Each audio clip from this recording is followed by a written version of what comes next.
রোজা ইফতারের সময় এই ভুলগুলো করলে আপনি অসুস্থ হয়ে যেতে পারেন। গ্যাস, অম্বল, বুক জ্বালা এই সব সমস্যা শুরু হয় রোজা ইফতারের পর থেকে।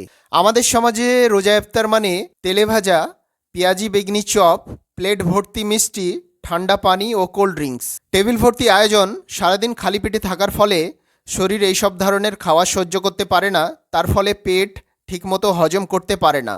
সঠিকভাবে রোজা ইফতার করবেন কিভাবে? প্রথমে 2টি খেজুর খান, এতে দ্রুত শক্তি ফিরে আসবে। তারপর 1 গিলাস স্বাভাবিক জল পান করুন। খুব ঠান্ডা পানি দিয়ে রোজা ইফতার শুরু করবেন না। 5-10 মিনিট একটু অপেক্ষা করুন, এই সময়ে আপনি নামাজ পড়ে নিতে পারেন। তারপর হালকা কিছু খান, বিভিন্ন রকম ফল যেমন কলা, তরমুজ, পেঁপে, আপেল ইত্যাদি। সাথে অল্প ভাত বা রুটি খেলেও কোনো সমস্যা নেই।